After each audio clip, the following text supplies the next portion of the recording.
ಕೊಡಗು ಮೂಲದ ನಟಿ, big boss ಸ್ಪರ್ಧಿ ಖುಷಿ ತಾಪಣ್ಣಗೆ ಒಂದಾದ ಮೇಲೊಂದರಂತೆ ಆಘಾತಗಳು ಎದುರಾಗಿವೆ. ಮೊದಲು ಉದ್ಯಮಿ, ಕನ್ನಡ ನಿರ್ಮಾಪಕ ಅರವಿಂದ್ ವೆಂಕಟ್ ರೆಡ್ಡಿ ಅವರಿಂದ ಖುಷಿ ತಾಪಣ್ಣ ದೂರಾದರು. ಆನಂತರ AVR ಮೇಲೆ ಖುಷಿ ತಾಪಣ್ಣ ದೂರು ನೀಡಿದರು. AVR ಅರೆಸ್ಟ್ ಆಗಿ ಜಾಮೀನಿನ ಮೇಲೆ ಹೊರಬಂದರು. ಆನಂತರ AVRಗೆ ಬೆದರಿಕೆ ಹಾಕಿದ ಆರೋಪದ ಮೇಲೆ ಖುಷಿ ತಾಪಣ್ಣ ಗೆಳೆಯ ವೈಶಾಖ್ ಬಂಧನಕ್ಕೊಳಗಾದರು. ಜಾಮೀನಿನ ಮೇಲೆ ಹೊರಬಂದ ವೈಶಾಖ್ ಖುಷಿ ತಾಪಣ್ಣ ಮನೆಯಲ್ಲೇ ಆತ್ಮಹತ್ಯೆಗೆ ಶರಣಾದರು.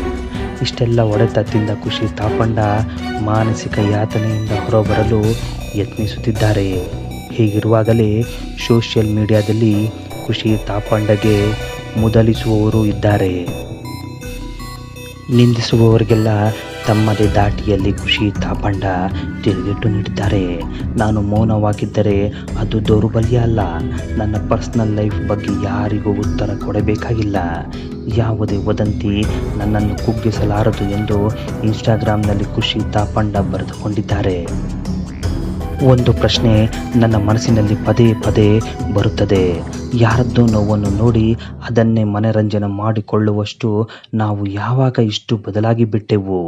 ಯಾರಾದರೂ ಬದುಕನ್ನು ಮತ್ತೆ ಕಟ್ಟಿಕೊಳ್ಳಲು ಪ್ರಯತ್ನಿಸುತ್ತಿದ್ದರೆ ಅವರನ್ನು ಹಾಗೆಯೇ ಬಿಡುವುದು ಯಾಕೆ ಇಷ್ಟು ಕಷ್ಟ?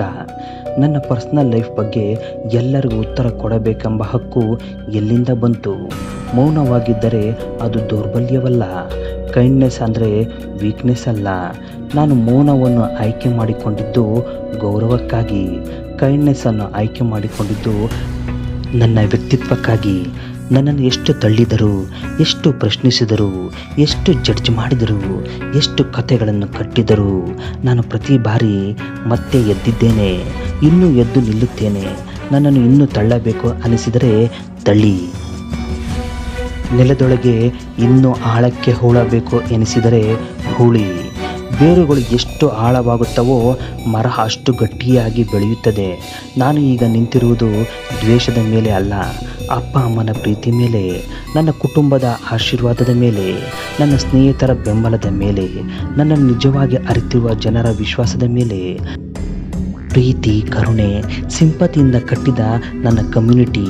ನಾನು ಯಾರಿಗಾದರೂ ಉತ್ತರ ಕೊಡಬೇಕಾದರೆ ಅದು ಇವರಿಗೆ ಮಾತ್ರ, ಬೇರೆ ಯಾರಿಗೂ ಅಲ್ಲ. ನಿಮ್ಮ ರೂಮರ್ಸ್ ನನ್ನನ್ನು ನಿರ್ಧರಿಸಲಾರದು.